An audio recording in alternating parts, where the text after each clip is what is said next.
کچھ لوگ جو ہیں وہ کسی صورت کے اندر بھی جو ہے وہ اپنے ماتھے کی شکنیں نہیں جانے دیتے. اللہ تعالیٰ نے اپنے محبوب کو فرمایا لو کنت فظا غلیظ القلب لانفضوا من حولک، اے محبوب اگر تو ترش مزاج ہوتا، ماتھے پہ شکنیں ڈالنے والا ہوتا تو اتنے لوگ تیرے گرد کبھی بھی جمع نہ ہوتے. تو یہ تیرے چہرے کا کمال ہے اور تیرے رنگ اور انداز زندگی کا حسن ہے کہ لوگ تیرے ارد گرد ہجوم کر کے آئے. حضرت عائشہ رضی اللہ تعالی عنہا فرماتی ہیں کہ ہم نے حضور علیہ الصلوۃ والسلام کو کبھی ایسے ہنستے ہوئے نہیں دیکھا کہ حضور کے لہوات نظر آئے ہوں.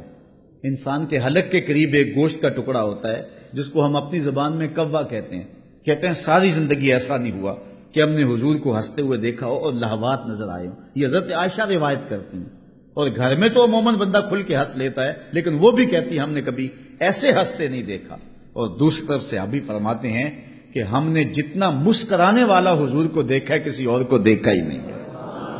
یعنی دیہک نہیں ہے، اس انتہا وہ انتہا بھی نہیں ہے. اور یہاں بھی یہ نہیں ہے کہ چہرے پہ شکنیں ہی ہوں. مسکرانے کی جو درمیانی اعتدال کی کیفیت ہے وہ ایسی ہے کہ جتنا حضور مسکراتے تھے کوئی اور مسکراتا نہیں تھا. اور اعلیٰ حضرت فرماتے ہیں جس کی تسکین سے روتے ہوئے ہنس پڑیں اس تبسم کی عادت پہ لاکھوں سلام. یہ درمیان والا راستہ ہے. بلکہ کتب احادیث میں حضور علیہ السلام کے مزاحوں کا تذکرہ ہے. باب مزاح النبی صلی اللہ علیہ وسلم روایات موجود ہیں کہ حضور صحابہ سے مزاح فرما لیا کرتے تھے، پھر خوش ہوتے، حضور بھی مسکراتے، صحابہ بھی مسکراتے. ایک خاتون آئی، کہا کہ حضور میرے لیے دعا کریں کہ میں جنت میں جاؤں. حضور نے فرمایا بوڑھی عورتیں جنت میں نہیں جا سکتی. اس نے عرض کی حضور میرے لیے دعا کریں. کہا جا ہی نہیں سکتی. اس نے رونا شروع کر دیا. حضور مسکرا کے فرمانے لگے جو بھی جائیں گی جوان ہو کے جائیں گی، بوڑھی نہیں جائیں گی. تو یہ حضور کا مزاح تھا. مزاح بھی تھا اور اس میں صداقت اور سچائی بھی تھی. صحابہ نے عرض کی حضور آپ ہم سے مسکراتے ہیں اور ہم سے جو ہے وہ اس طرح ہنسی فرما لیتے ہیں. تو آقا کریم علیہ السلام نے ارشاد فرمایا کہ میری زبان سے کسی حالت میں بھی حق کے علاوہ کچھ نہیں نکلتا. میں جب بھی بولتا ہوں حق بولتا ہوں. تو حضور علیہ السلام مزاح بھی فرما لیتے تھے، بلکہ حضور عملی مزاح بھی فرما لیتے تھے. اور وہ بھی کتب حدیث میں روایت موجود ہے. حضور کا ایک صحابی ہے اور وہ ایک دیہات کا رہنے والا تھا اور پنڈ سے آتا تھا، مدینے میں آ کے گھاس بیچتا تھا اور پھر جو پیسے کماتا اس کی چیزیں لے جاتا اور جا کے اپنے گاؤں میں پھر ان کو بیچتا. دوہری کمائی کرتا، وہاں سے گھاس کاٹ کے لاتا، یہاں بیچتا، پیسے کماتا، کچھ پیسے وہاں سے مل جاتے، پھر یہاں سے شہر کا سودا خریدتا اور جا کے اپنے گاؤں میں فروخت کرتا. اور حضور اس سے بڑا پیار کرتے تھے اور فرمایا کرتے تھے یہ ہمارا دیہات ہے اور ہم اس کے شہر ہیں. ایک دن وہ بازار میں بیٹھ کے گھاس بیچ رہا تھا. حضور تشریف فرما ہوئے، دیکھا کہ ظاہر بیٹھا ہوا، نام ظاہر تھا اس کا.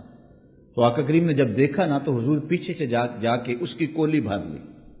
کولی بھرنا کیا ہوتا ہے کہ چپکے سے جا کے کسی کی آنکھوں پہ ہاتھ رکھ لو.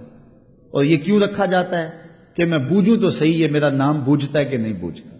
ہر وقت کہتا ہے جی تم تو رہتے ہی میرے دل میں ہو، میں تمہارے سے پیار ہی بڑا کرتا ہوں. جی تم آئے ہو، ابھی تمہاری باتیں ہو رہی تھی تو میں دیکھوں تو صحیح کہ اس کے لبوں پہ میرا نام کب آتا ہے، کتنے نمبر پہ ہوں میں. اس لیے بندہ کسی کی آنکھیں بند کرتا ہے کہ یہ مجھے بوجھتا ہے کہ نہیں بوجھتا.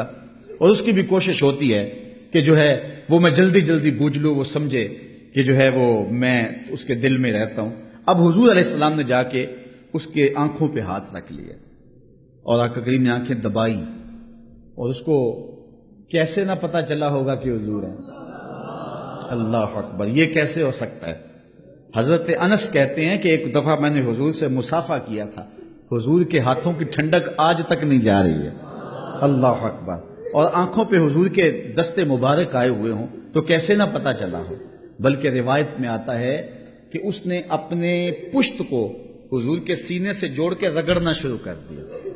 اللہ اکبر. آنکھیں کھولتا ہی نہیں ہے. حضور پوچھتے ہیں بتاؤ کون ہوں، اشارے سے پوچھ رہے ہیں لیکن وہ نہیں بولتا. اور میں کہتا ہوں نہیں بولنا تھا اس نے. سفنے دے وچ ماہی ملیا تے گل وچ پا لیاں باواں، ڈر دی ماری اکھ نہ کھولا متا پھر وچھڑ نہ جاواں. اللہ اکبر. پھر حضور علیہ السلام نے فرمایا اس غلام کو کون خریدے گا؟ اس نے کہا کہ حضور میں تو بہت سستا ہوں، جو بھی خریدے گا. تو حضور نے فرمایا نہیں تو سستا نہیں ہے، تو اللہ کے ہاں بہت مہنگا ہے. تو حضور مزاح بھی فرما لیا کرتے تھے. تو نہ یہ انتہا اور نہ وہ انتہا، بلکہ درمیان کا راستہ.